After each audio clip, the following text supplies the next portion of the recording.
Let me share the screen.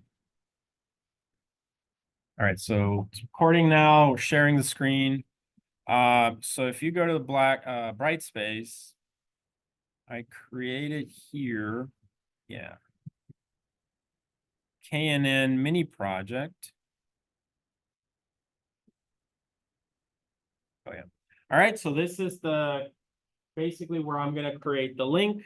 I haven't really set up a deadline for this yet. Let's get through KNN, see your questions, but it's pretty straightforward, really. So I don't think there's any complications. You can click on, so KNN mini project, click on links. I think I just created a page on GitHub. So you can see here, I have basically all the links, right? So I wrote several like blog style things of how to do everything, okay? So you should be able to follow along and not get stuck. All right, to get set up. So this is the generative KNN. First, there's a link to set up GitHub pages. So this is basically, you go to GitHub pages, click on the link here, right? And you can go follow just this process. Let me know if there's any issues, but this is just how to set up your repo, how to set up pages, how to do everything so that you can have an index.html, and basically you deploy a website on GitHub. This is the approach that we're going to take throughout the semester of deploying your models, either with Onyx or with PyScript. I always kind of want to see these models deployed as an actual app, right? As an actual thing that does the machine learning inference. So follow along with these instructions, and then by the end of it, you should be able to set up the environment. I went over this graph on Thursday, so you can actually go ahead and you can go ahead and look at the video from the previous one. I think we discussed this one well, and so it kind of captures the idea of what you're trying to do, okay? So it kind of captures the idea of your generative model, basically, right? So you're going to have some images, and you're going to generate a new image. So the new image here would be this light green baseball, basically. Okay, so I would suggest definitely try to do this one link, all of it. Okay, that gets you pretty much set up on GitHub pages with a little website of some kind. All right, and then the second link is this one, Numpy examples on the web with HTML. This is optional. You don't really have to do this one, but if you want to do something easy first before you scale it up, I recommend you do it, right? So this will just be now using PyScript. You're going to write Python and HTML and run some NumPy examples, okay? Just like the examples we did in NumPy before, the only difference is now they're running on the browser, and you can communicate to your index.html, so you can display things in divs and things like that. Got it? Questions? All right, that's basically it. And then this third one will be to implement KNN on the web. So that's basically implementing the KNN algorithm using the Iris data set on with PyScript on HTML. So you can, if you follow these instructions, I believe you'll be able to do this very easily, very tutorial style. Yeah. Afterwards, I talked to you about something else. It is related or whatnot, but something that else I may use instead of HTML and whatnot. Sure. Okay. The whole internet runs. All right. Anyway, so you can do these three. And then, as I said, really your mini project is this, right? The generative KNN. So I provided the example of the steel mill furnaces, right? So this is the link for it. You can use this code, no problem. Everything is going to be similar, except that you're using your own images and not these images, right? And so just that alone makes it challenging, right? That's the only difference. Like, you literally are using all of these links to get going, except that when you get to this one, and it should be this, when you get to this one, you now have your own inputs, right? For your own images that you're trying to display and render. Okay, so that's your mini project. Okay, now I have said I haven't really set up a date and time for it, but you know, it's not complicated. Believe me, it's not difficult. It may seem difficult, but it's not. Now I will go over KNN in a lot of detail today and so on. Okay, any questions? So you can use this app. Yeah, please go ahead. Mark. You said we needed a lot of images. Sorry? You said we needed a lot of images. Yeah, you may need a few images for this one. Yeah. Just like how many, like ballpark? Yeah, that's a good question. So between 100 and 1,000. I mean, that's kind of what I can tell you. But We'd probably use AI to give you just it's up to you. It's the nature of machine learning. Getting data and dealing with data is actually like the main problem all the time. As you can see, the algorithm is right there, right? KNN, I just gave it to you. And all the code is there. But what you don't have is the data. You got to deal with it. So yeah, it's a good question. Remember, the key thing is that the sizes should be the same. Otherwise, this won't work. If you get images that have different sizes, then you're going to have to use something like Porch Vision or something to crop them, pad them, etc. But they need to be the same size. 228 by 228, whatever it is, RGB. Keep in mind also the other constraint is you're only allowed files up to 25 megabytes on GitHub. That's just Microsoft's cap. And so you can break it up though. You don't have to hold the images in there, although you could. You can just have a CSV as I do in the example and put the images in there. One row is one image. So there's a lot of problems actually that are very machine learning related in here in this very simple problem, okay? But this is what I like about KNN is that you guys maybe have never had AI machine learning, but all these things should make sense. There's nothing special here about neural networks or anything like that. It's just pure logic. That's all it is. It's pure logic. Got it?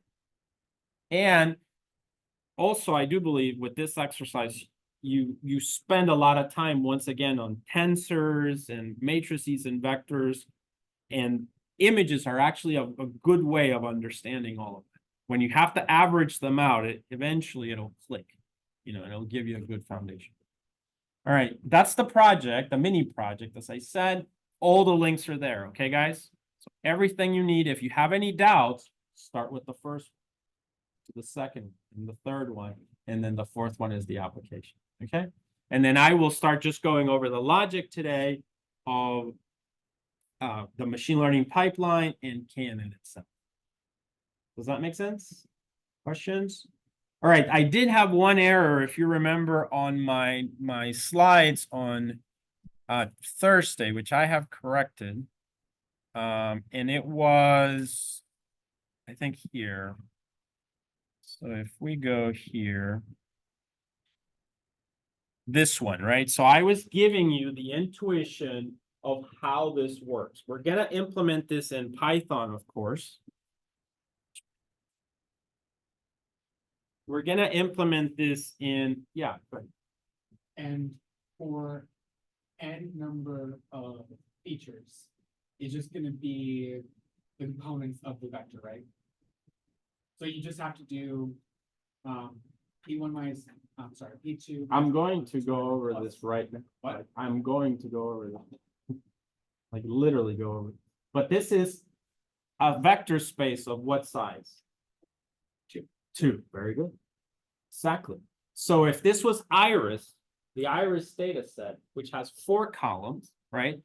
You would drop 2 of them, and then it would be exactly this. So if you have a data set that has 2 columns, is that. If it's got 3 columns, it's a 3-dimensional. Iris has 4, so this space would be of 4 dimensions.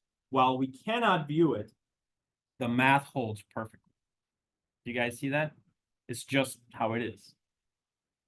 Make sense? So so I'm just giving you an intuition of how this works, right? So where it's coming from. I guarantee you covered this in high school algebra.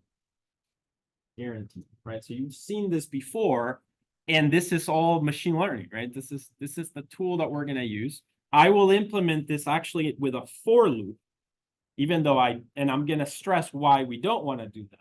But it'll be more intuitive for you guys to visualize it in a for loop. And then, of course, once we start implementing this in KNN, the algorithm, it'll need to be a NumPy because of speed.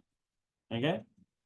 All right, great. So yeah, so as I said, so I like history of science and math. So I like looking at where things come from. So it comes from this idea of, let me see, I have this. Yeah, the name, so this is the Euclidean distance. You'll see that's the name of the function that I'm going to use in the code. And the name Euclidean distance comes from a Greek philosopher named Euclid. He is best known for putting together one of the earliest books on geometry. All right, the book was so good for its time that the type of mathematics it discussed became known as Euclidean geometry. So that's really all, because he compiled all that type of math. Now, so where does this magical Euclidean distance function come from? Would you believe that it is related to an idea one of the great Greek philosophers, Pythagoras, came up, right? So, he is credited with having this idea right there of this theorem in math, right? Pythagoras was before Euclid and is credited with coming up with what is called the Pythagorean theorem, which is basically this bubble here, okay? Which I'll state in a second. All right, so it's stated right here. So the theorem states that given a triangle, you can see the figure in the bubble or below, the sum of the areas of the two squares on the legs, A and B in green, equals the area of the square on the hypotenuse, C in green. So you can see that is written out here, right? So, yeah, everyone with me? Right? This is just, high school math. And you can build AI with this. And actually, this is a useful algorithm. You don't always have to use a neural network or deep learning, right? Sometimes these algorithms can do quite a bit. This is why I'm giving you the mini project. So if you look closely at the figure below, you can see that I have written down the connection between the Pythagoras theorem and the Euclidean function that we will use in our code. Okay, so this is what we're going to use. So you can see here, this is the error I had. If you remember on Thursday, I had written this incorrectly. But basically, this is something we learned in high school, right? So we have here, remember, we denote Rn for these spaces. The vector space model is one of the key components that you need to learn in this class. All right, so you need to just understand about these vector spaces. All right, and so in this case, this is a Cartesian plane R2. Right, so it's just, it's the easiest to understand, but this function will extend, right, to any dimensions, and that's the beauty of it, okay? So you can see here, we have an example of this triangle of A, B, and C over here. We have this C square equal A square plus B square, right? So that's the theorem itself. And then if we want to calculate then the distance between 2 points, if this is one point S1, is made up of P1, Q1, and this is another point S2 made up of P2, Q2. Okay, so those are the 2 points represented in this space. This is how we always want to represent our data, right? These are the features, basically, that we have available on the P-axis and the Q-axis. You guys see that? So S1, PQ, and then S2, PQ. Those are the 2 columns, if you will. So we have the values here, and so you can see that basically to get A, it would be P2 minus P1. So that's A, P2 minus P1. And to get B, it would be Q2 minus Q1, Q2 minus Q1. So we take these as A and B and plug them into this formula. And now we end up with this formula over here, which says P2 minus P1 square plus Q2 minus Q1 square. Does that make sense? That's for this particular Cartesian plane. And if we have more axes, right? Orthogonal axes, these like that are 90 degrees or in higher dimensional are called orthogonal, then that's fine. That's perfectly fine. this is going to hold nicely for us, okay, this idea. All right, so this is the equation for this computation to work. And then you will see me writing this equation as a function that we're going to define called the Euclidean distance in our Python code. But I want you to see where it's coming from, mathematically speaking. Does that make sense, guys? All right, so this is what I wanted to kind of touch on from last Thursday, just to show that this had been corrected already. All right, now the next that you can read through this, I tried to explain everything in a lot of detail. Obviously, I'm going to go over it in the lecture, but these are your notes basically if you want additional reading. All right, so before we begin with the whole code, I want to do just the Euclidean distance. Okay, I want to do just the Euclidean distance with a for loop. Okay, and the reason why that makes sense is so that it's a little bit more intuitive.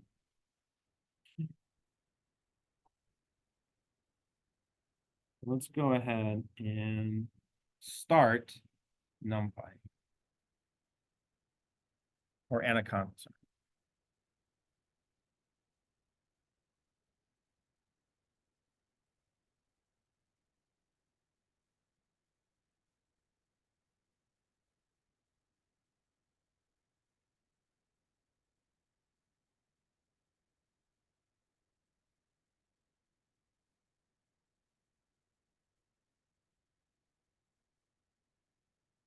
All right, so let's choose the environment.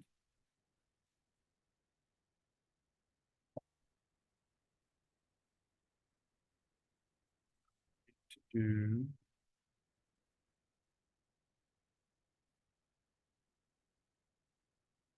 537 ITS 365.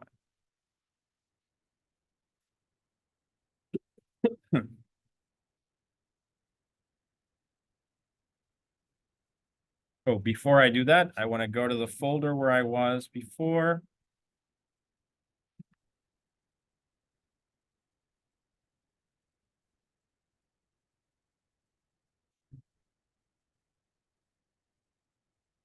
ITS 365 2024.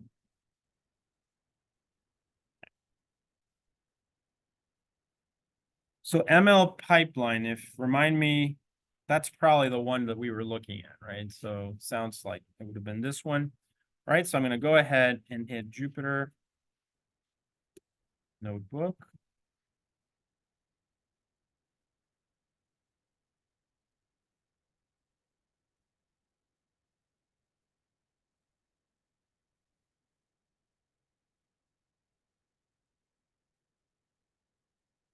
All right, so let's go ahead and it should be ML pipeline.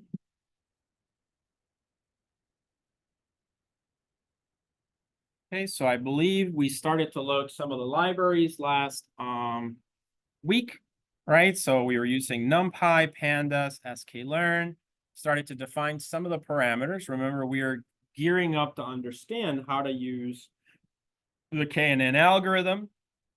I showed that you could read iris from the datasets module from sklearn, but we actually wanted to read our data from CSV, right? Which is what makes sense. So for that, we're using Pandas.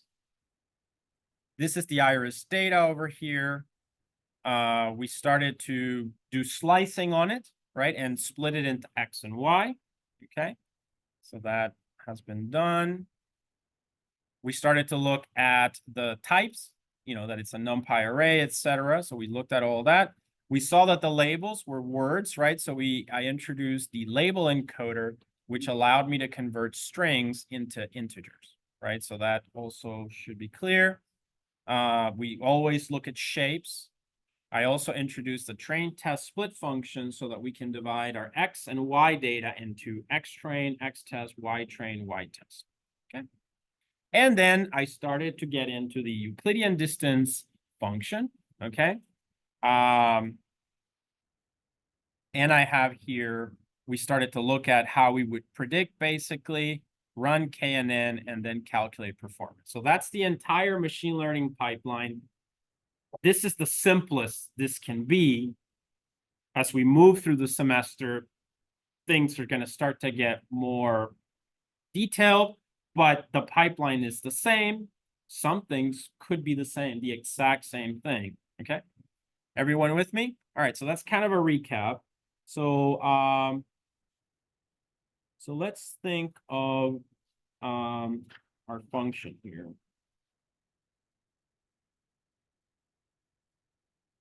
So the Euclidean distance, we're going to start there, right? So I wanted to talk about the Euclidean distance. We are, of course, for speed and everything, we are going to implement the Euclidean distance just with NumPy operations. But initially, I always like to do this with just a for loop. It kind of shows us a couple of things, right? You can do things, obviously, in for loops, as you guys already know how to do it. But unfortunately, it just isn't fast enough once our data becomes really big. Okay, but the Euclidean distance basically, as I gave in the graph, finds the distance between 2 points in a multi-dimensional space. So this could be a space of R2, R3, R4, R784, right? Remember, that just means, you know, every column in the data set is an axis in this space. Okay, which is, and this is a kind of distance you measure. Okay. So we're going to need 2 points for this, all right? And then we're just going to try to calculate the distance. So I do have actually a Jupyter notebook already for this one in the repo. So it should be.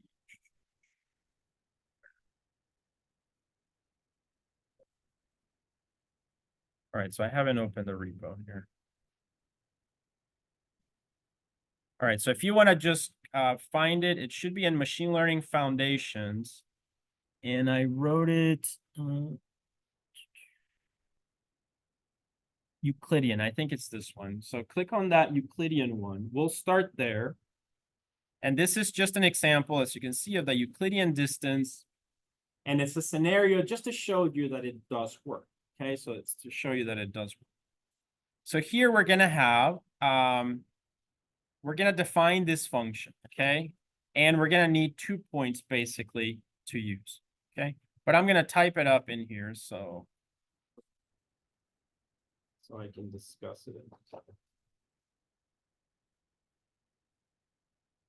All right, so let's do, now I'm going to use 2 dimensions because you can take out a sheet of paper, create a Cartesian plane with 2 axes, plot it, and convince yourself that the equation is giving you the distances. Okay, so you can do this by hand, and you know, we can try larger dimensions as well. All right, so I'm going to go ahead and create this example. So I'm going to define a point, right? So I'm going to say that we have 2 points, P and Q, in this Cartesian plane. So one point is going to be 2, 4, okay? And the other point is going to be 12, 14, okay? So now what we need to do is, if you notice, they need to have the same number of dimensions, line them like that, okay? So these are the 2 points. Now we want to print the Euclidean distance between them. So I'm going to define a new Euclidean with a for loop, okay? So and the Euclidean distance just takes P, Q. Okay, so it takes these 2 points and it just calculates the distance. And this is the heart of KNN, right? Everything else is straightforward. You know, it's just sorting, selecting, that kind of thing, and some coding tricks. Okay? Yeah. How do you say there's a feature that isn't a real number? What do you mean it's a real number? Like say if say one of the features like color, Okay. like blue, red, green, orange, or whatnot. Yeah, Um, so you're designating 0 is blue, 1 is red, okay. Yellow is something 4. like that. Is that what you're saying? Well, it's a bad approach because they're categorical. So 3 is yellow, right? And 1 is arbitrarily violet. Is yellow somehow more than violet?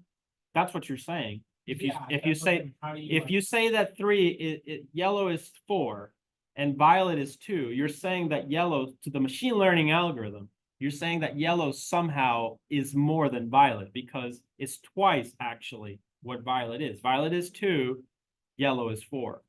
If you use it in one column. So it's a bad, it's not a good approach. What you should probably do is make, if you have 6 colors, create 6 columns, yellow, blue, green, red, and so on, and then just use 0 or a 1.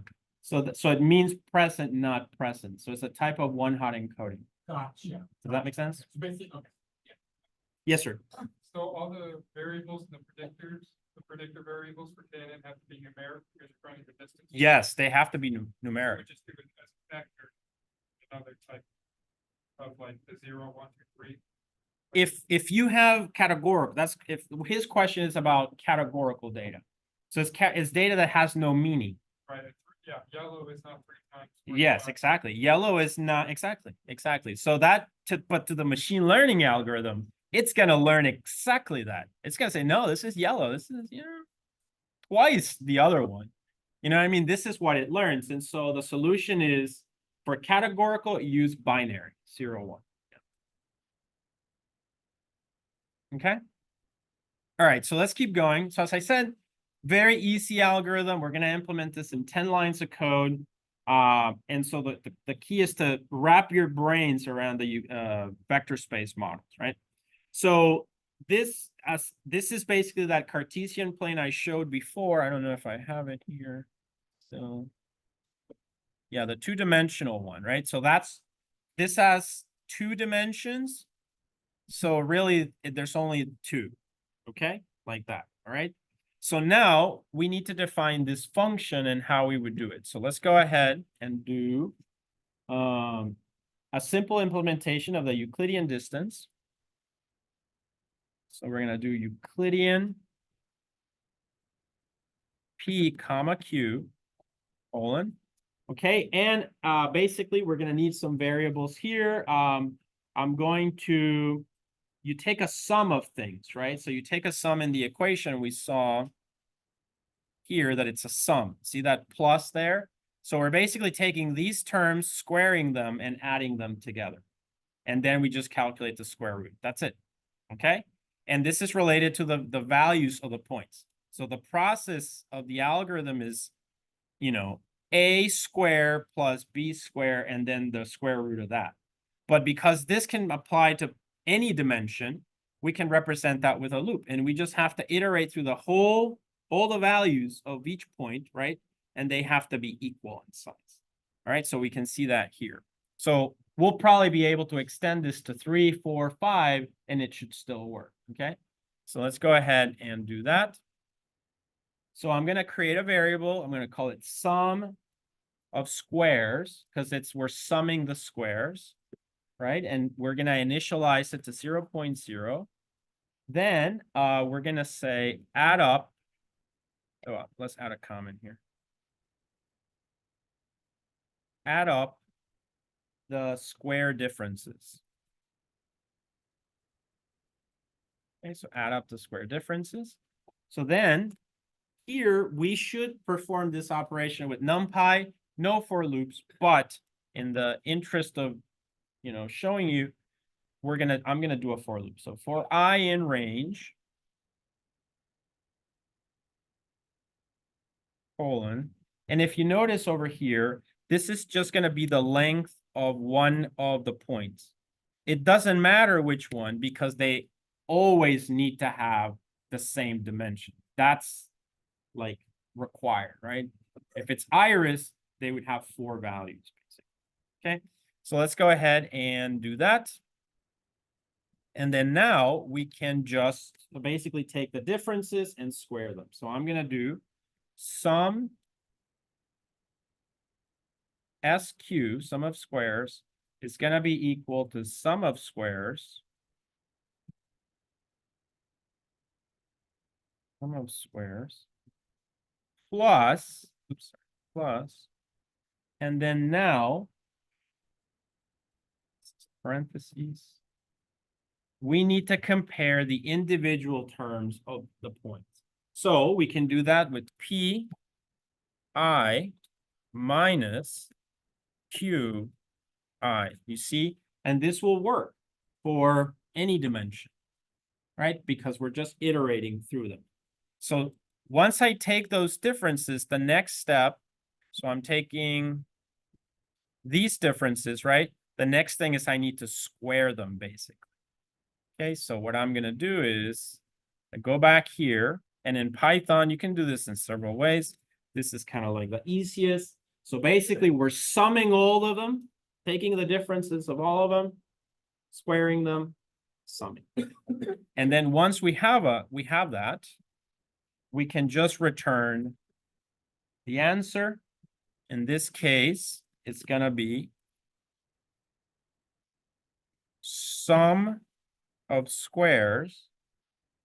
And then if we do this to the 0.5, that is effectively a square root.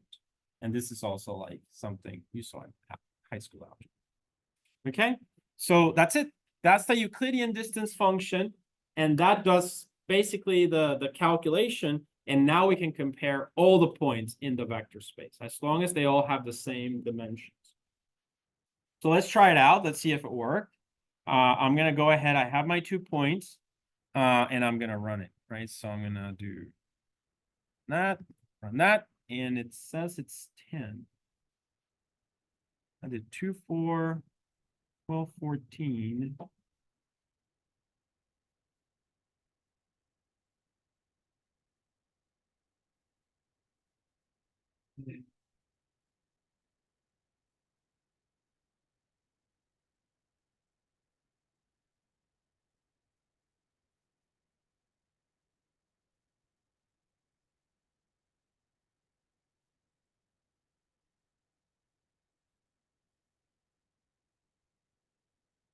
Oh, that's what, huh?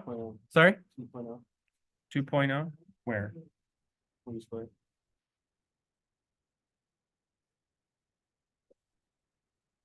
When I squared what? I put 2. Oh, I need to put 2. Yeah. Should be 2 because I'm just squaring it. Is that, am I understanding you correct? What are you saying? Okay. Yeah, no, it should be. I mean, I have to do the math. I'm assuming it's correct.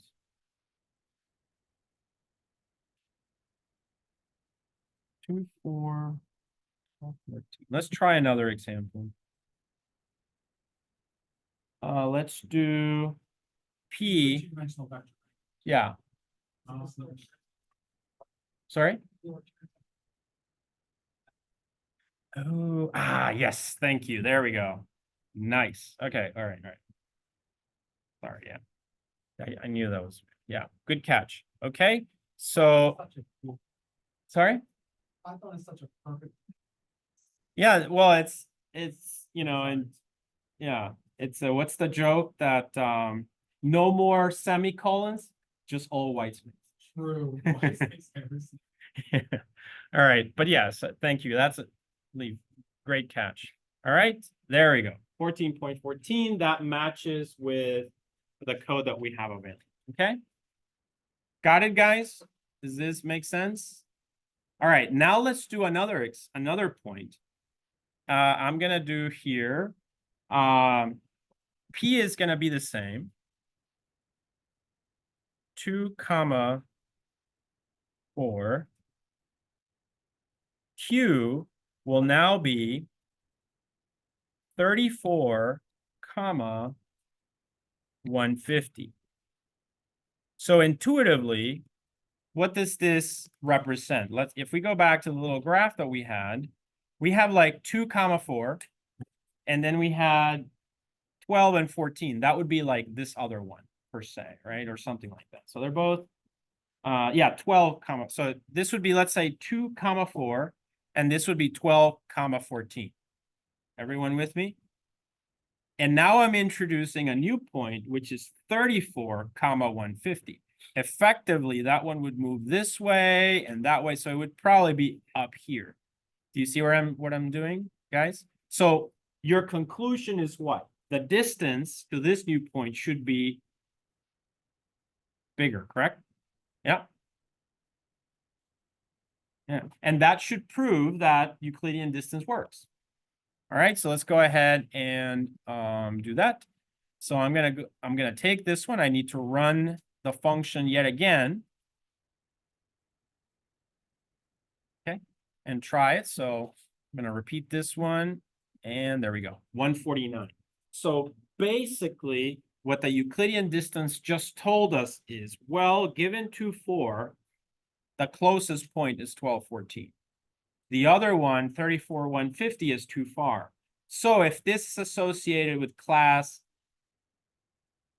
electric car, and this is associated with class bus, then this 2, 4 is more likely to be an electric car than it is to be a bus.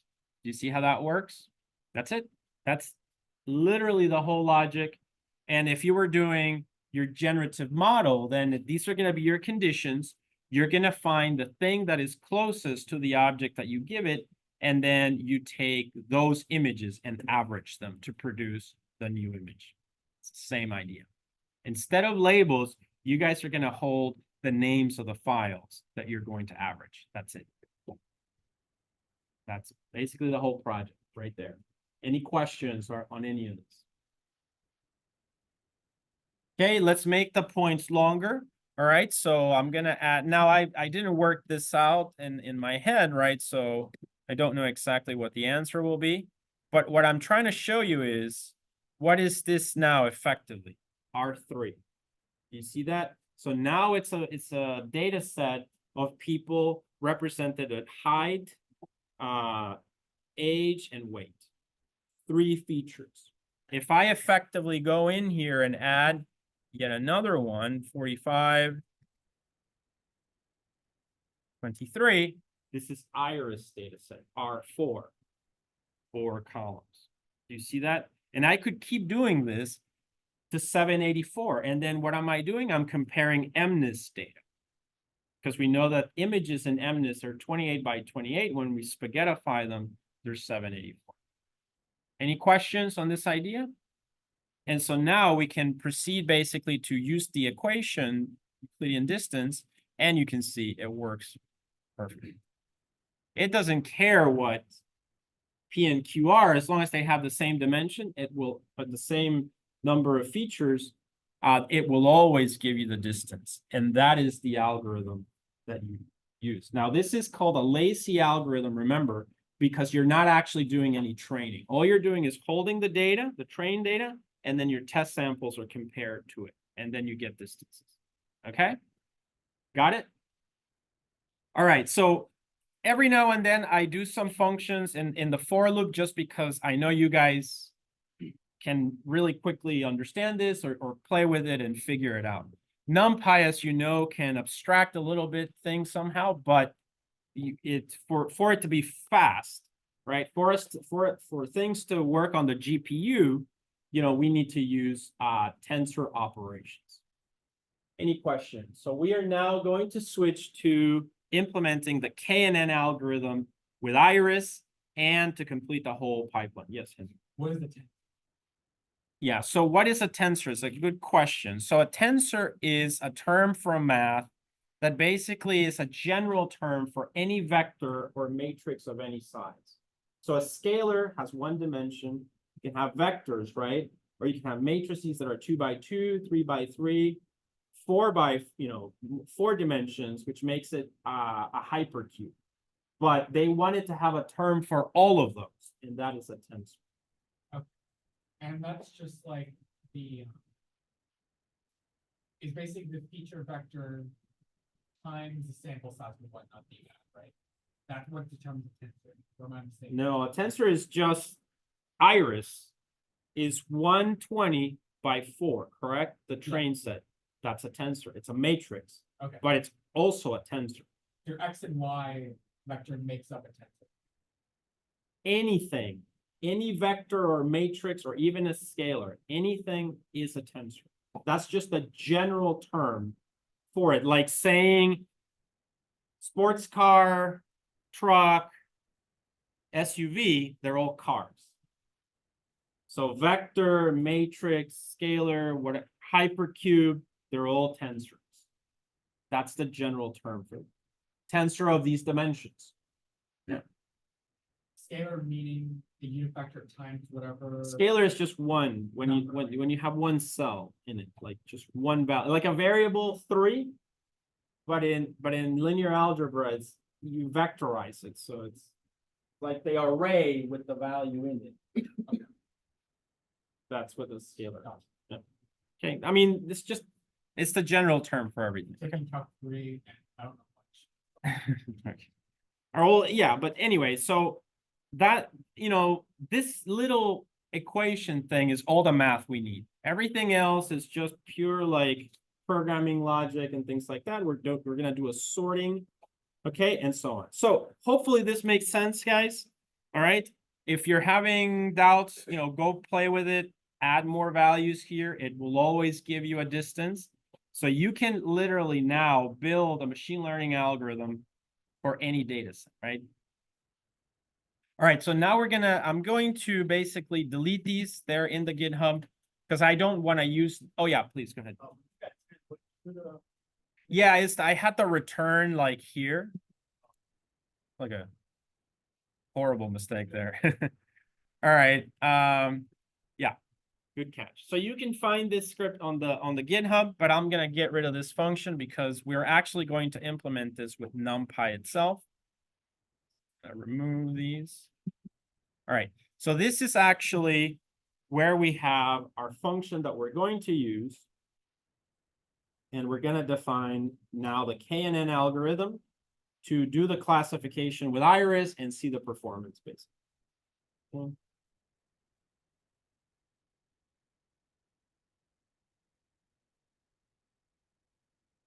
All right, so in Numpy, we have several functions that we can use. So I'm just going to do np dot square root. Okay. And then we're going to do np dot sum. And then we're just going to take the points here are v1 and v2. We're taking the Euclidean distance between 2 points always, okay? So that's what we're doing. So we're looking at v1 and v2. So then we can say here, v1 minus v2 squared. That's it. That's how you do this in NumPy. Yeah, go ahead. And that's because NumPy is written in C, right? That's why it's fast, right? It's fast because the binaries are C. You are right. You are exactly right. All these libraries, they're all C, C++. TensorFlow, PyTorch, but we're using a Python interface to access them. Yeah. Can I skip the middleman and just use C or C? Please try to do that. I would respect you very much because it's really hard. It's really tough.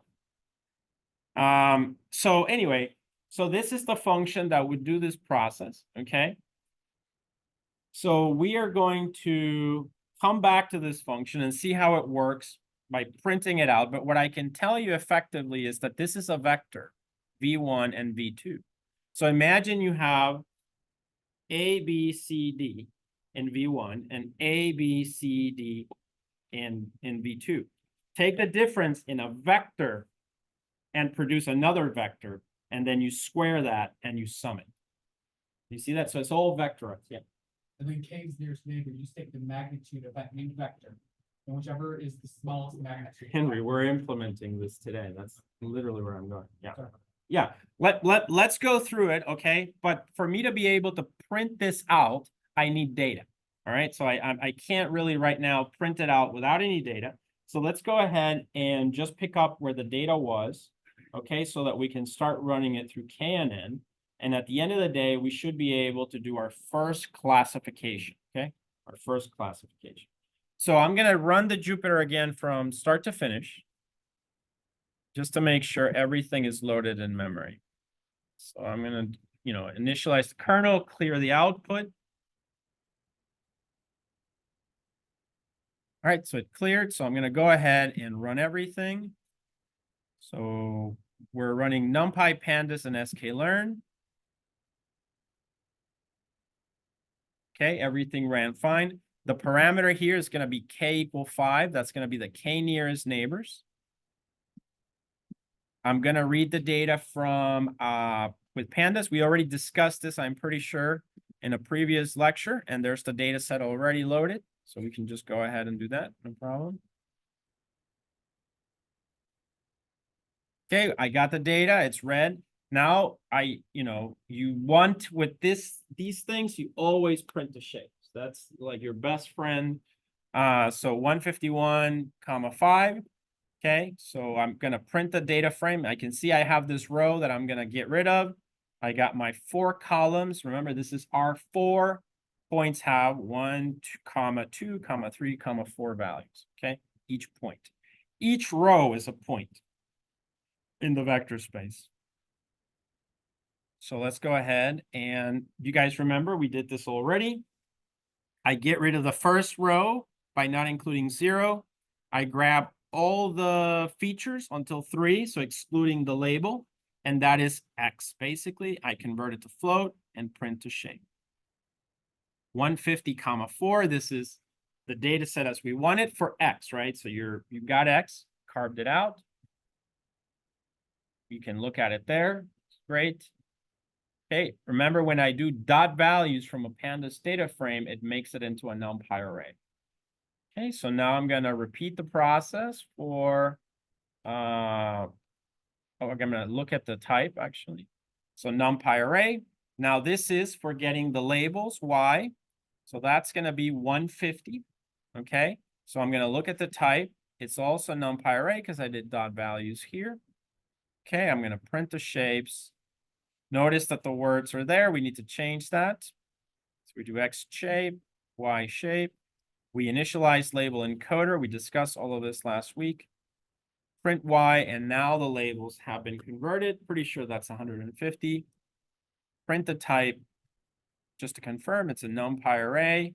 Now we have 150 in it, and we just confirm X again. So we've got our data. Then, if you remember, we did train test split. You remember, train test slip is a function that takes X and Y, and we tell it to split that into 80% for training, 20% for testing. We do that by adding this parameter here, right? And the random state can be for replication because it's randomly jumbling the data. Yes, Henry. Will we be able to implement this train test split thing manually during this course? Or... Why would you want to do it when you have like a multitude of libraries that do this for you? I guess like so I understand like you want to understand how it does it. Yeah, but and but you're wasting time with this because you have to focus on other things that are a little bit more important. Also, I'm sure you can figure it out on your own. This is not difficult. Okay. All right. Great. So what we're doing here is splitting the data, and you usually have, for most of machine learning that we're going to do this semester, always X train, Y train, X test, Y test. So we train on the train ones, and then we build a model, and then that model is applied to the test set, and that's where we care about performance. The idea there is that you built a model. Let's say that this might be a good example. You guys are students, you have a way of thinking about the world, right? So let's say we trained a model with you guys only, but then that is applied to all your grandpas and grandmas for their interest. Do you think that the model is going to be very good at recommending things? Probably not. Do you see that? So that's the whole idea is what if we had train on just you guys, but the test set is your grandparents? So it's not a great model, right? Instead, we want a good even split. So some of your grandparents, some of you in the train set, some of you guys, some of your grandparents in the test set. Then we built a model for kind of for everyone, if that makes sense. Go ahead. And machine learning only works when your distribution of your training data matches where you're applying to, right? Yeah, that's like another way of saying what I just said. Yeah, that's a good mathy way of saying that. Yeah, good. All right, so we do the train test split. This is a very standard approach. And you can see 120 iris samples are going to be used for training.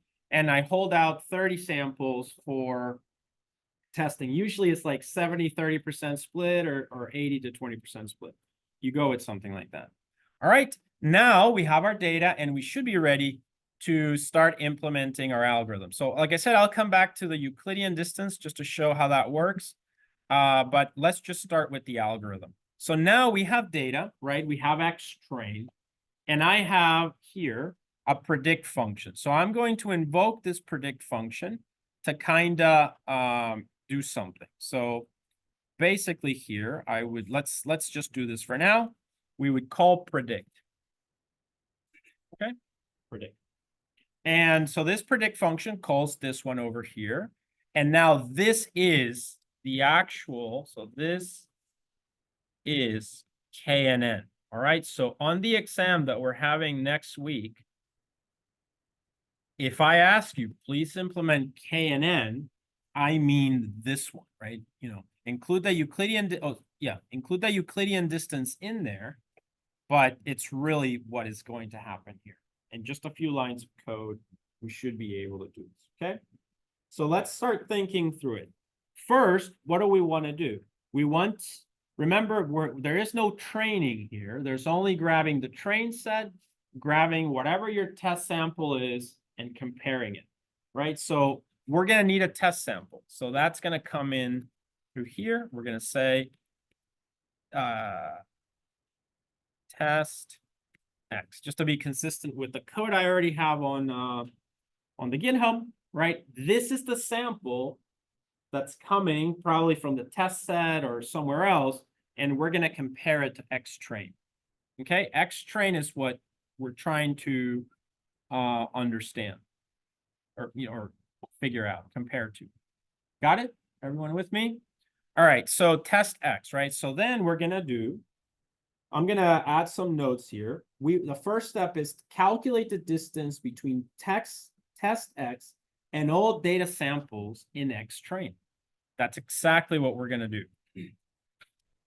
So I'm going to write here, calculate the Euclidean distance in this case, the Euclidean distance between test underscore X, which is this sample. That's that vector. What size does it have? What are the dimensions of test X? If it's just 1 point. It was just one. 1 point. It's just one sample. What are the dimensions of test X? We're doing iris. 4. 4. Yeah, 4. 1, 4 or 4. But yeah, there's 4 in there, right? 4 values. This is how you have to think. You'll see throughout the whole semester, you just have to learn how to think this way. And once you do, believe me, it'll be very easy. Okay, so so calculate the Euclidean distance between test X and all samples in X train.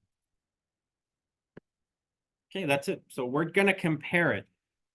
So here I'm just doing a remember a list comprehension. So what list comprehension does, it allows you to put a for loop in a list, and then it returns a list basically with all the iterations added in there. So I'm going to do the list, I have the square brackets, then I do for X in X train. So I'm literally going to grab out of 120, the first one, the second one, the third one, the fourth one, and so on, okay? That's what I'm doing. So I do 4x in x train, and then that is x basically, right? That first row of iris. So this x here is what? If I go here, assuming this the first one is in the train set, that's what I just grabbed. You guys see that? I literally just grabbed that. That vector of 4. And x test also is a vector of 4. Therefore, I can calculate the distance between the two of them because they live in an R4 space. So I'm going to go ahead and do exactly that. So how do I do that? I need to compare x, each of the x's in x train to test x. And I need a function that calculates the distance between them. And by the way, I already have this function. And by the way, it's called a Euclidean distance. Okay, so I'm going to add that in there. I'm going to say Euclidean distance, comma, and it takes 2 points, correct? So the 2 points are going to be the x, this x, that comes from the train set, and also test x. There we go. And now I plug in those 2 points that are size 4, take the distance, and it returns the distance for those 2. For the given test sample, I compare it. So let's say I'm test x, and you guys are all in x train. So I'm going to start getting a distance. Yeah. Euclidean distance is just like a fancy word for just the length of the vector. A graph and everything, Henry. Remember, I just did this. Pythagoras and everything. I gave the history of it. Sorry. The Euclidean book. I mean, I went over all of that. Yeah. Just look at the video. But yeah, it's this equation, right? It's this equation, which I also did as a for loop. That's the Euclidean distance. And it comes from those 2 drawings that I provided. This one and that one. That's the history. Okay. All right. So let's go over here. So now that we have the distances, so these are kinds of things that we can start printing out. So now we should be able to print things out. So I guess I was doing this the other day. So this is actually can go away. All right. So usually when I write stuff like this, I never write all the code and then, yeah, it's going to work magically, right? You write a little bit, you print it. A little bit, print it. Get a feel for what's going on. This is our first line. So we want to take a look at print distances. Certainly there should be 120 distances in here, if correct. And we're going to need a test x. So that's the other thing for this to run is what is this test x going to be? So one quick trick I could do is just to take the first one of x train, x test, right? X test. So I'm going to call it test x equal x test. All right, you guys are experts in slicing by now. Give me the first one. The first sample, you tell me what it is. The x is probably 0. Okay. All right, so let's see if Henry's right. So I'm going to print test x, correct? I'm going to comment this one out because it'll error out. All right, so if Henry is correct with his slicing technologies, then we should have the first sample, which is correct. Right, this is Numpy, so it's separated by space. Got it? Everyone with me? Any questions, guys, at this point? Yes, Henry. we make it illegal to do the negative one thing. That's All right, so let's keep going. All right, so you can remove this comment, okay? That was just me debugging basically. Now let's go ahead and run the function. So now we do have a value that we can compare, right? So I can do test x in there. test X is going to go in here, and test X, this value that we just printed, is going to be compared to all 120 samples, calculate the Euclidean distance, and return a list here, a list comprehension called distances with all those distances, 120 of them. Got it? All right, so let's go ahead and try that out. So I'm going to hit run. And there we go. You can see those are the distances already calculated. Sometimes printing the data is not very meaningful, right? Usually what you probably want to do is, print the shapes. So in this case, it's a list, so we're actually going to do len. Okay, so it hopefully should be 120. Oh, Jupiter. All right. 120, there you go. So you have 120 distances between X tests and all 120 samples in the train set. Almost there with KNN, right? So think intuitively. Now the next part that we would probably need to do is we need to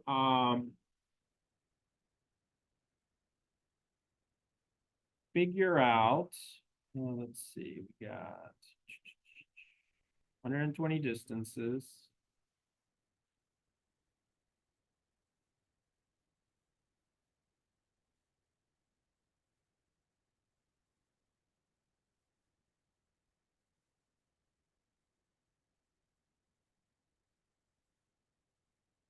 Okay, so now we're going to do the sorting, right? So now here's a trick that is going to be new for you guys.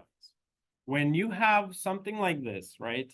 You have the values, but there's also technically an index associated with that value, right? So the second row is index 1, right? The first row is index 0, right? So those are things that we have to kind of get used to. Another thing I want to do here is print actually. That's fine. All right, so let's do sort by distance and return the k closest neighbors, but it doesn't help us to return the distances. What do we need to actually return? We need to return the index of them. Do you guys see that? So remember that when you get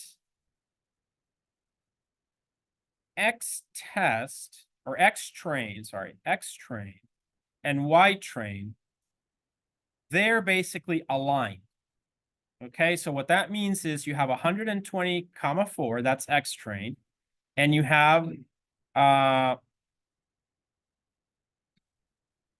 I printed these in so let's see. Oh yeah, and then you have 120 labels. So I printed X train and Y train.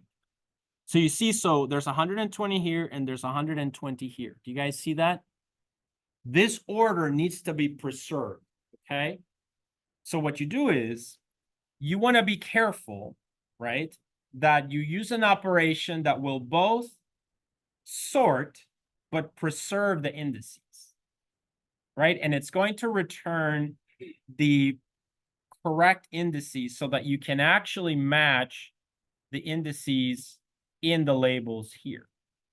This would be a complicated thing for you to implement by hand, but we have a function in Numpy called np.argsort that does that for you. Do you see what I'm saying? So implementing that logic might be a little bit challenging, but we don't have to worry about it because we have np.argsort, which does that for us.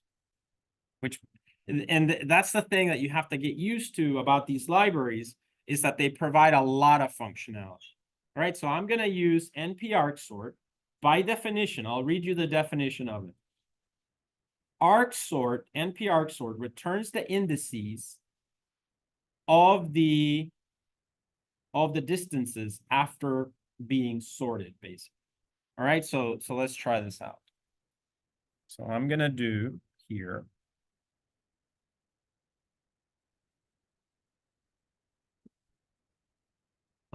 K neighbor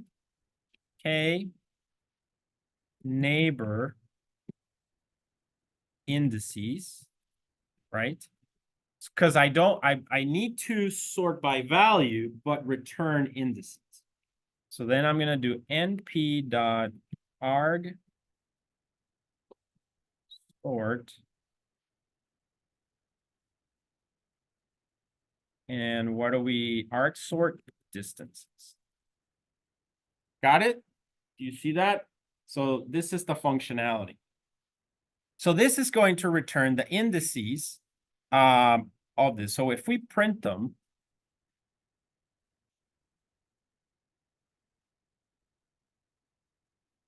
we can take a look at it. Okay, so these should be indices and not values. I can probably do distances also so that we can see the difference.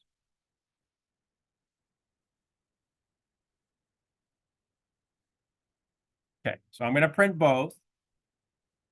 So let's run it. Do you guys see the difference?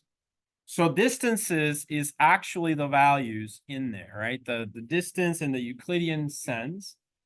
These are actually indices that correspond to it basically found, the actual ID from 0 to 120. But the algorithm sorts them, and then it gives you the index, not the value. And so what is it saying basically? That these are the closest ones. Do you guys see that? So 79, 90, 39, 73, 80 are the closest one. So going back to your question of, can I write this from scratch? Doing that from scratch is not trivial and getting it right. Whereas this is why it pays off to learn these libraries, because really quickly you start to be able to do things like this with one line of code. That's the power. It does the heavy lifting for you. Yeah. So basically, once you're sorting this and whatnot, you're getting a list of the top and closest.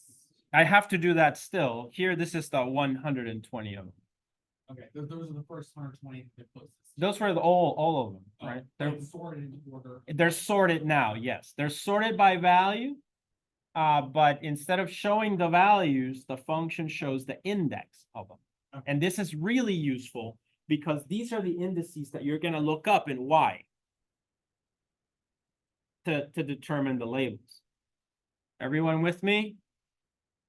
Yeah. So let's go ahead now. How do we get these so remember these numbers, 79, 90, 39, 73, and 80.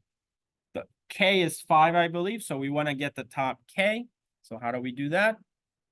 I'm going to comment these out. Well, once again, slicing. Since it's np.arg sort, it means that it returns a numpy array.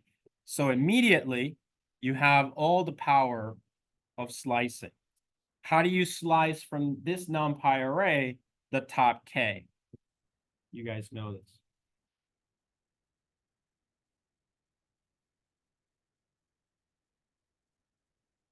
Oops, sorry.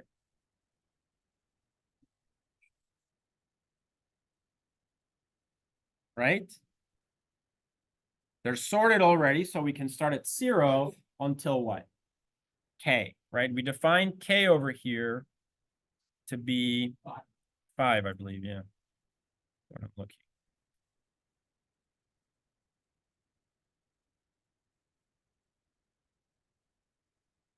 Yeah, there it is, 5. So we can just slice the top K. So that's going to be, that's it. See how simple it is? Once you learn NumPy, you can definitely become way more productive in your code. All right, so now effectively, we should have K-neighbor indices of just those top 5. And that now we just need to look up these indices in Y. You can see there they are, 79, 90, 39, 73, 80. We have found the closest indices. For your term project, that means mini project, that means you found the names of the 5 files that are closest to the thing, the condition that you looked up. Find those files, they're 100 by 100, average them, that's it. Generative model done. Okay, all right, so the next thing is we need to extract the label. In this case, we're doing classification, so we want to go back to this idea that these labels, right? We want to know what test X is. Is it a 0, a 1, or a 2? Remember, you should always remember what your data is. So in this case, what is your data? The labels are Setosa, Virginica, versicolor. If it was a network attack, this would be like denial of service, you know, something, right? So whatever it is, we need to get the labels here. So the next step is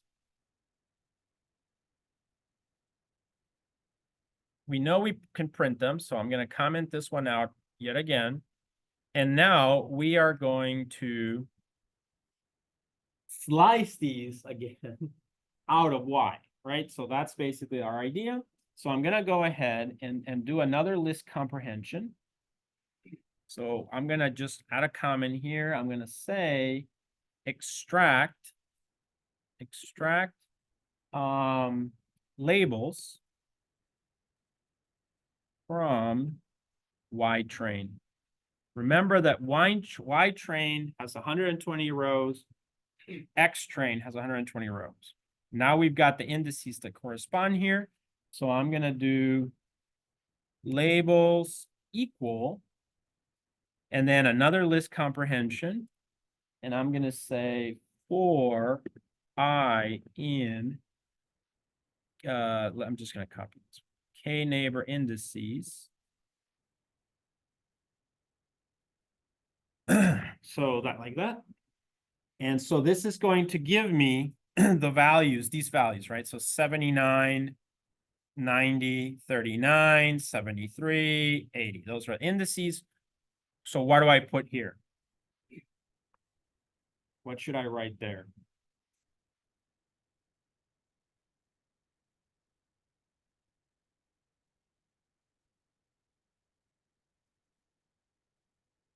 Where are the labels? Where do the labels live? It's like the last column.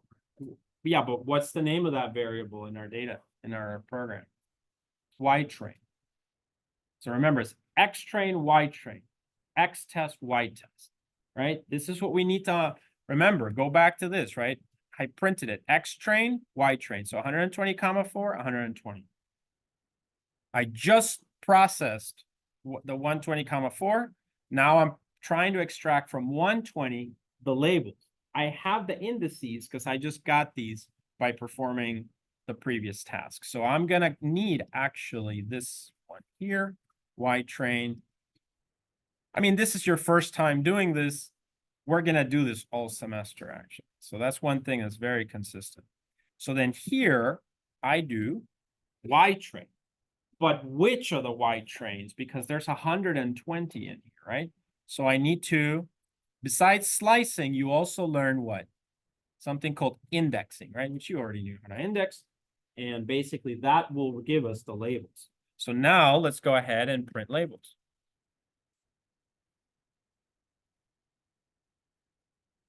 So what would you expect to see here? What's the size of this one? Labels should have 5 because you're, yeah, yeah.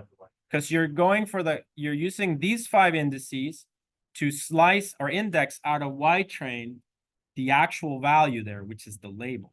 So now let's go ahead and do that. What is this flower? Whatever one is, there you go. Machine learning, done. That's your class. You pick the top 5, average it. Why do we pick 5 and not 6? Because you can have ties if it's an even number. You can have 3 1s and 3 0s. So always pick 3, 5, 7 uneven numbers so that you don't have a tie. Okay, so now I have the ones, and all I have to do is basically select the most common label in labels. There's a lot of ways of doing this. I mean, I could average it and then int it, right, and get a value. Here, I'm just gonna use a more precise approach. Once again, taking advantage of the things that NumPy and Python provide, right? So, but it's effectively the same thing. So I'm gonna select here. Select the most common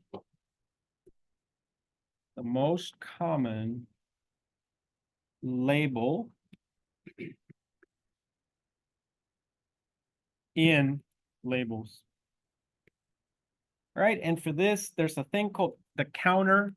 I'm going to use the counter, which basically takes labels as input, and then it has a very nice feature just called most common.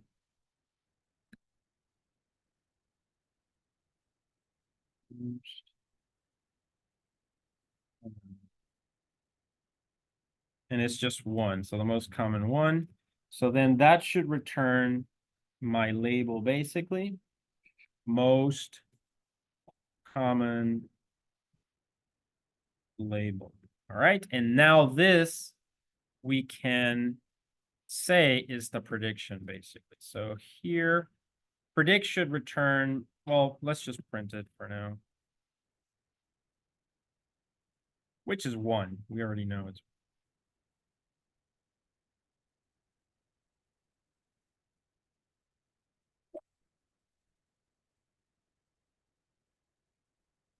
error. Okay. Oh, counter is not defined. I need to import it probably. So just say from collections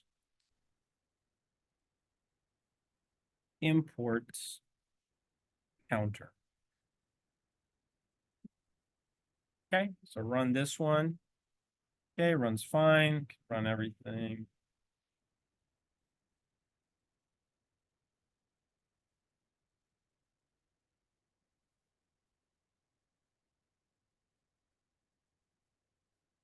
It returned 1,5.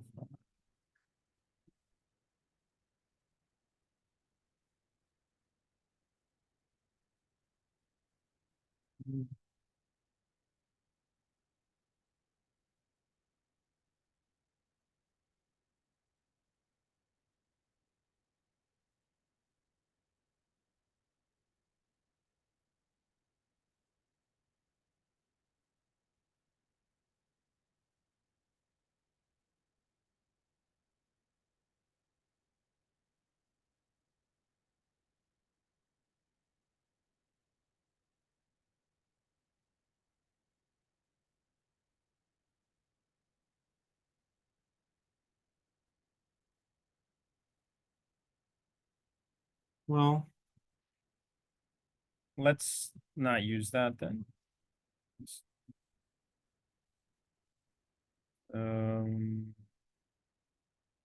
NP.average. Labels is a list, so that's a good way of doing this.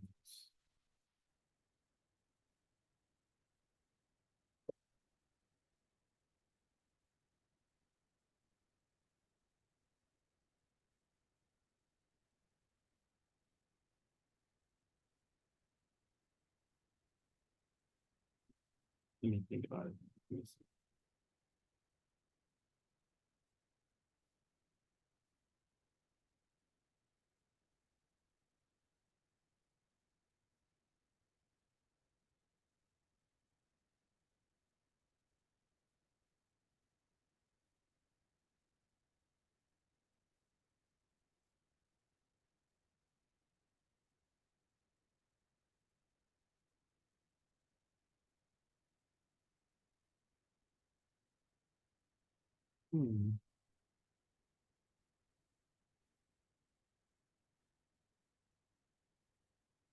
Why did it give me?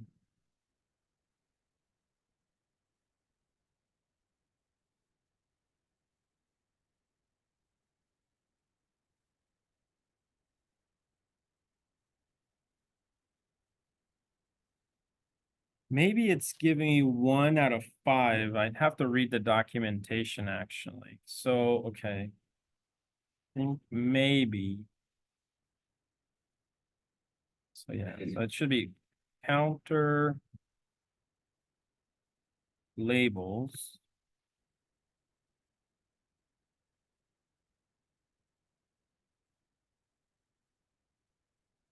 Labels. Dot most common. Let me just do this. Yeah, 1, 5.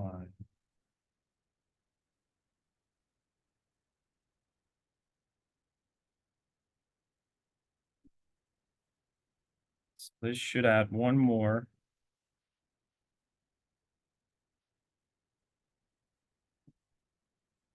Yeah, you see that?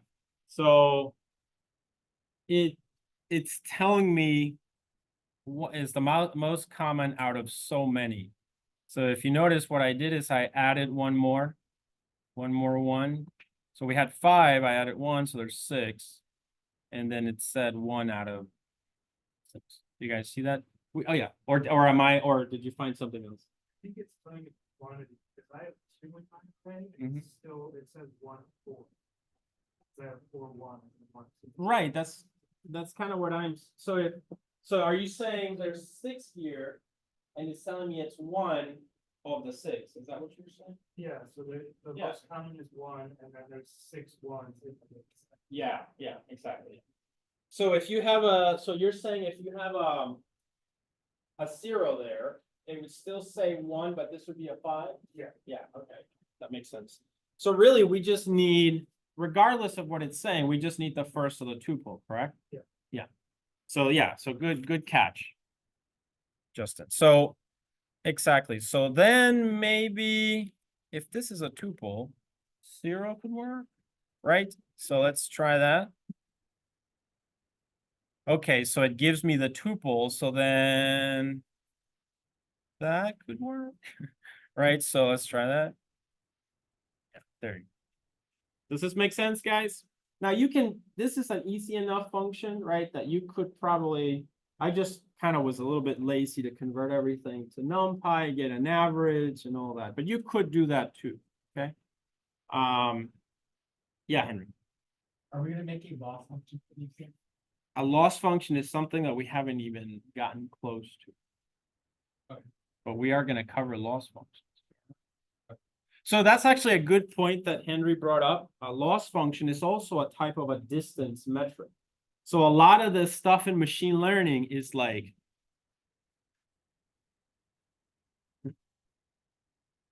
you know, getting distances or something equivalent to a distance between between things. A lot of machine learning is like that.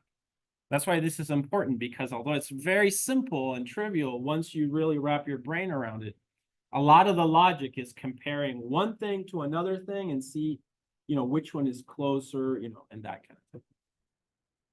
Everyone with me so far? So I have done a function that gives me the value for 1 sample. You see that?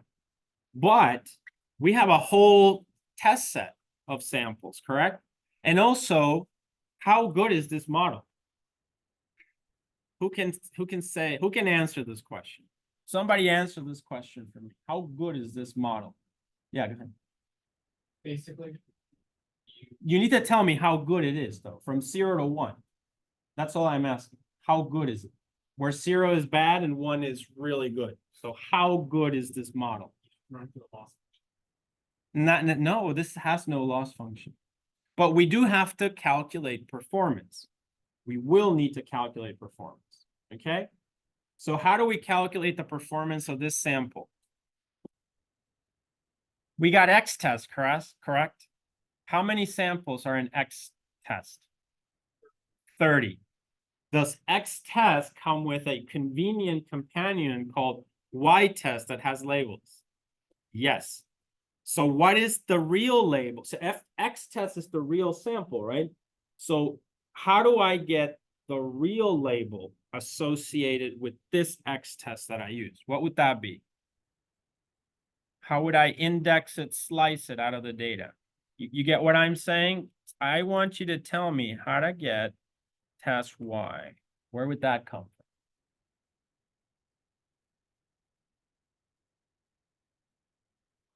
Y test, very good. Y test, and then what's the index? The same, because they're aligned. Why are they aligned? Because train test split does it for you. I remember a time where this was my worst nightmare. Why? Because if I have to write this code from scratch, what's the fear that I had? If I make even one little error, they're misaligned. If they're misaligned, garbage in, garbage out. Even if just one thing misaligns. Imagine I have 100,000 samples, but they misalign by one, everything is wrong. You don't want to do that part from scratch. So train test split is what everybody uses for peace of mind. You give it X and Y, as I've shown you, you get your X train, X test, Y train, Y test. We can even use this function when we're using like advanced, like deep learning things like PyTorch or Keras. All right, so this is really peace of mind for you. So exactly, as Justin said, now I can just go ahead and retrieve the Y test label. So I know what the predicted is. Let's actually now do, instead of printing it, I'm going to do return, correct? So I'm going to do return. Yeah, return. Why is that? Oh, it's misaligned probably. Yeah, return most common. So get rid of this parentheses here. So now I'm returning it. So I'm going to introduce you to yet another terminology. The function predict returns a value.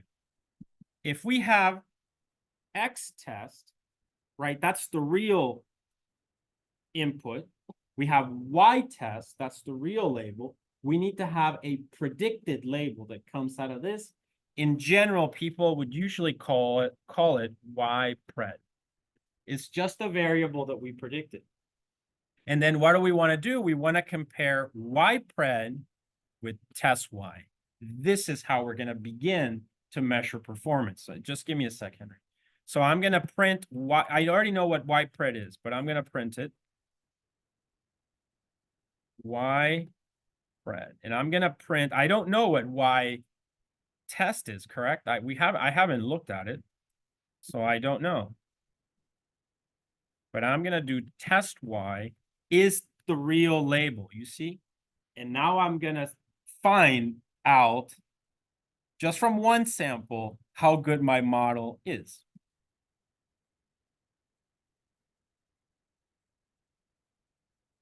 What's your conclusion? Very good model. It's a very good model, right? Now, would you pay $50,000 if I tried to sell you this model? Just with that one test sample? Probably not, right? What are you gonna want? More data. You're gonna say, no. Run it on more, and then we'll talk. So the accuracy needs to be calculated like this, but for all the test samples. Do you see that? That's what we need to do. Yeah, Hen. So like basically run through all the test data. Mm-hmm. You compare the predict value with the actual label Mm-hmm. value. If they're misaligned, If they're not the Output same, one. they need to be the same. right? If they're not the same, give a 1, and you basically accumulate that. You Yeah. divide that by the amount. Yeah. That's your loss function. Right? That's not a loss function. Those are performance metrics. A loss function is something else that we're going to learn about Is that later. where you like square it or to the absolute value? The loss function is you square it, but that's just to get rid of negative effects. But we're not doing that right. Right now we're just doing performance, like intuitively. So we've done one sample right now. What as you did say correctly, now we're gonna run this, but for all the test samples. So how do we do that actually? Well, it's actually straightforward, I think, hopefully. So what we need to do is create another for loop, right? So we did this with one sample, that's really great and all, but now we're gonna run it on all 30 samples. Once I have 30, you might be willing to say, okay, maybe I'll buy it if out of 30, it does really well. because this makes sense economically for you that, your profits would go up with a model such as this. So what I'm going to do is just this is definitely a simple for loop. So we do use for loops sometimes in deep learning, right? I'm not saying that you don't. You just don't hopefully understand the contrast.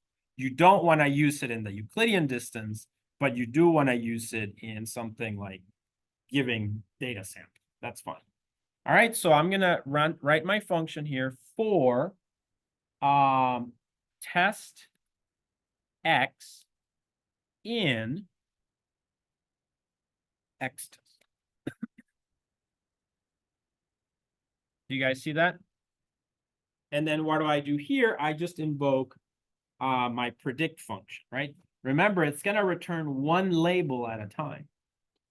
So there's that. You could do this in batches, but we're not going to go there for this problem. So the question is, we're going to have predictions, right? So y pred equal predict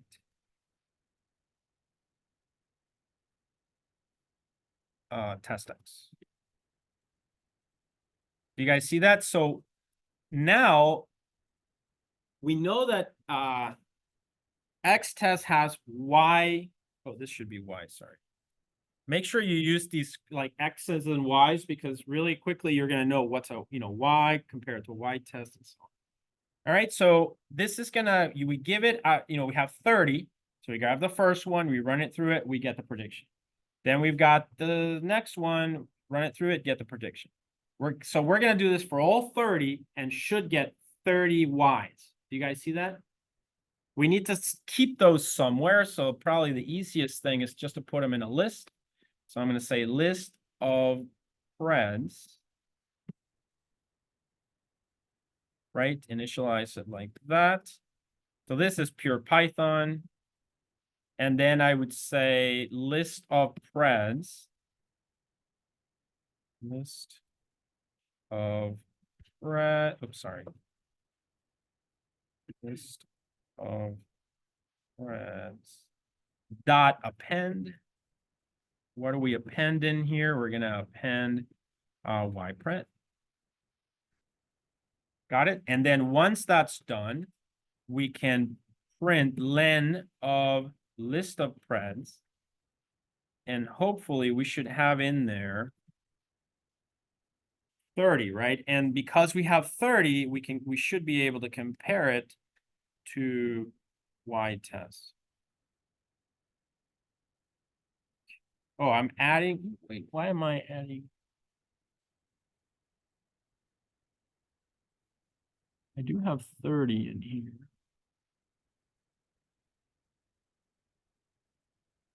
This returns the label, right? Because we establish it return 1. Ypred. It's not even a tuple. It's this thing here. It's got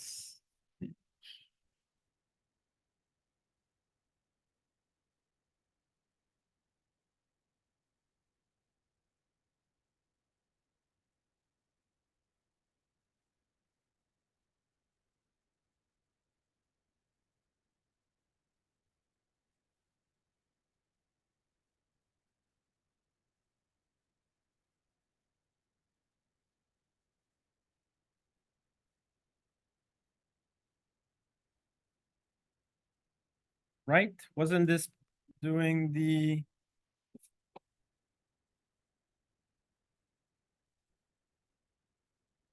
this just print most common, what am I doing? So this prints 1, correct? This thing. 1.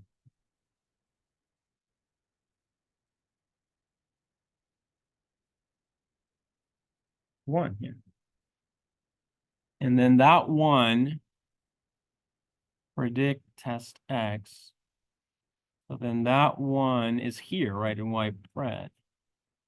And then it should just add it to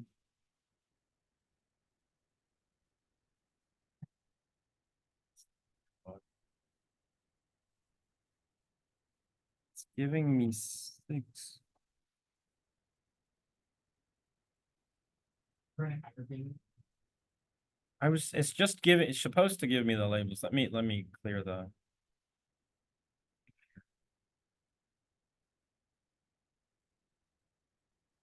If you see an issue, let me know. We're trying. I'm just trying to create, I should have 30 labels predicted.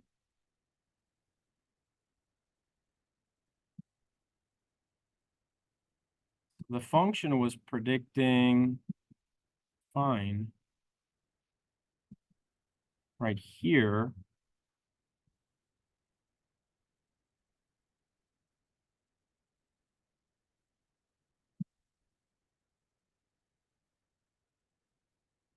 Right, so here, if I give it X test X, predict Y pred.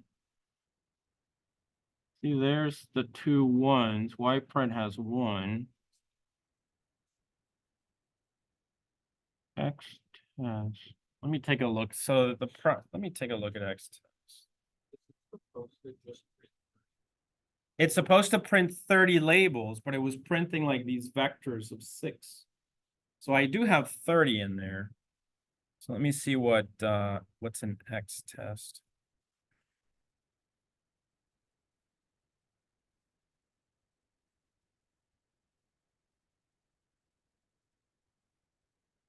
Yeah, it's 30 by 4, right? So I just need to grab each one. I'm just gonna do it the old-fashioned way. So it's gonna be, You're appending something. when I'm appending, I'm just adding the result of this, which is just one value. I think appending for means you create. I already created the list, this list of preds over here, and then I'm just it's empty, and I'm just adding the labels into it. Right.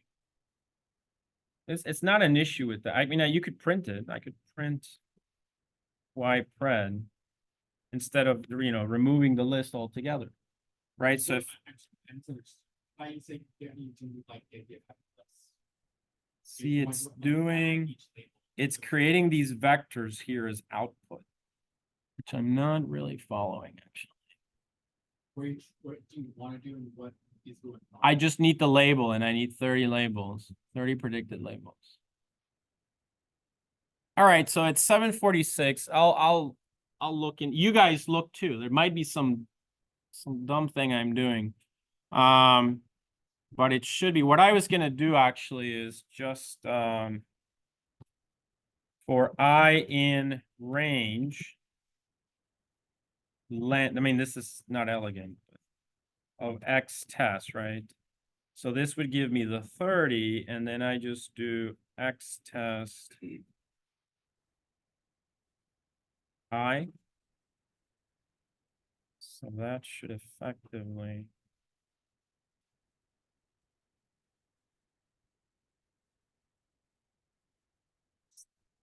I have no idea where that's coming from.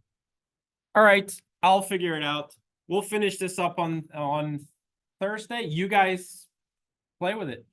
Maybe you'll find it. Yeah, good. Would you be able to post that notebook in, It's already posted. oh, okay. All of these are here. So if you go to the Machine Learning Foundations GitHub, it's all of these. So it's various versions of the same thing.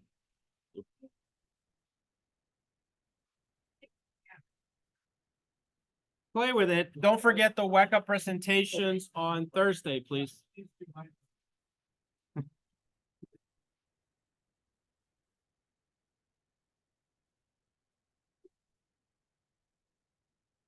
Give me a second. I'm just stopping the recording here.